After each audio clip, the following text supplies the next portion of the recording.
Saudara-saudari yang terkasih, kita jumpa lagi dalam Pelita Hati hari ini, Selasa tanggal 19 Maret 2019, bertepatan dengan Hari Raya Santo Yusuf.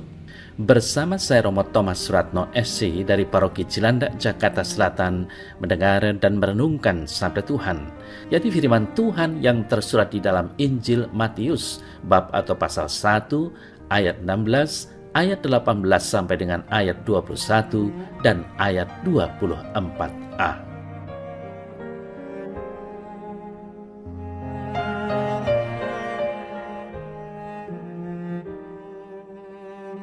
Yakub memperanakkan Yusuf suami Maria yang melahirkan Yesus yang disebut Kristus. Kelahiran Yesus Kristus adalah seperti berikut.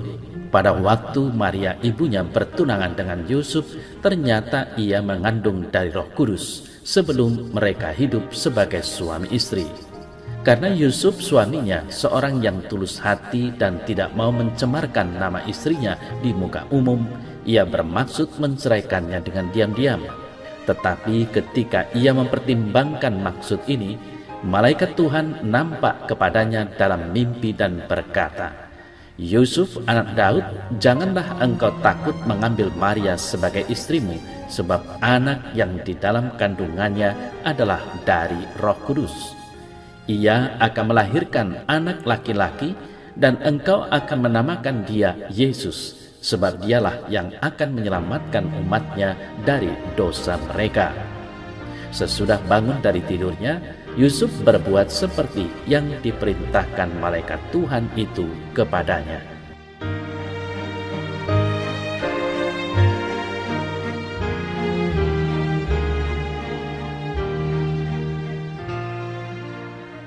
Saudara-saudari yang terkasih, siapa sebenarnya Santo Yusuf yang kita rayakan hari ini? Sumber pengetahuan kita tentang Santo Yusuf bersumber dari bab-bab awal Injil Matius dan Lukas. Tetapi dari semua teks yang berbicara tentang Santo Yusuf, tidak ada satu teks pun yang menunjukkan bahwa Santo Yusuf mengucapkan sepatah kata.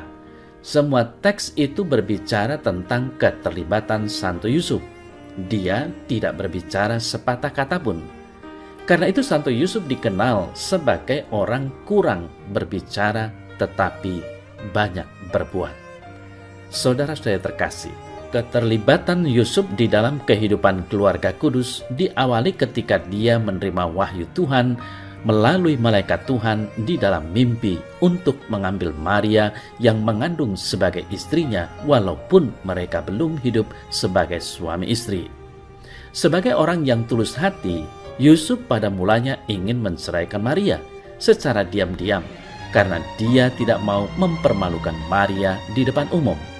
Tetapi ketika dia mempertimbangkan hal itu, tiba-tiba malaikat Tuhan menampakkan diri kepadanya dalam mimpi dan memintanya mengambil Maria sebagai istri. Yusuf pun melakukan seperti yang diperintahkan malaikat dalam mimpi, yakni mengambil Maria menjadi istrinya. Saudara-saudari terkasih, setelah kelahiran Yesus di Bethlehem dan Herodes berniat membunuh anak itu, malaikat Tuhan sekali menampakkan diri kepada Yusuf di dalam mimpi dan meminta Yusuf membawa anak itu dan ibunya untuk mengungsi ke Mesir. Tanpa menjawab dengan sepatah kata pun, Yusuf melakukan seperti yang diperintahkan malaikat dalam mimpi dan membawa keluarga kudus ke Mesir. Demikian pun di Mesir sepeninggalnya Herodes, malaikat Tuhan kembali menampakkan diri kepada Yusuf di dalam mimpi dan memintanya untuk membawa kanak-kanak Yesus dan Maria kembali ke Nazaret. Saudara-saudara terkasih, dalam semua teks yang berbicara tentang Santo Yusuf, tidak sekalipun Yusuf berbicara. Tetapi di dalam semua itu, Yusuf melakukan apa yang diperintahkan malaikat Tuhan itu kepadanya. Karena itu, Yusuf dikenal sebagai orang yang tidak banyak berbicara tetapi banyak berbuat. Selain itu, Yusuf dikenal sebagai orang yang tulus hati. Sekalipun dia mempunyai alasan untuk menceraikan Maria karena dia telah mengandung sebelum mereka hidup sebagai suami istri, Namun dia tidak melakukan hal itu karena dia seorang yang tulus hati dan percaya pada yang disampaikan malaikat kepadanya. Saudara-saudara yang terkasih, pada masa ini ketika orang lebih banyak berbicara dan kurang berbuat, kiranya teladan Santo Yusuf bisa menjadi sumber inspirasi. Kita dinilai bukan berdasarkan pidato atau wacana, melainkan perbuatan. Menurut penginjil Matius, pada akhir zaman kita dinilai oleh perbuatan cinta kasih. Sesungguhnya segala sesuatu yang kamu lakukan untuk salah seorang saudaraku yang paling hina ini, kamu telah melakukannya untuk aku. Pada akhirnya, saudara saya terkasih, kita akan dinilai sejauh mana kita memberi makan orang yang lapar, memberi minum kepada orang yang haus, memberi tumpangan kepada orang asing, melawat orang sakit, dan mengunjungi mereka di penjara. Semoga berkat doa Santo Yusuf yang kita rayakan hari ini, kita dimampukan untuk lebih berbuat daripada berbicara.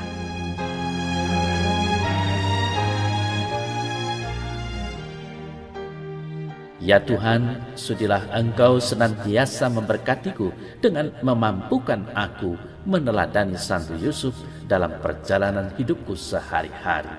Amin.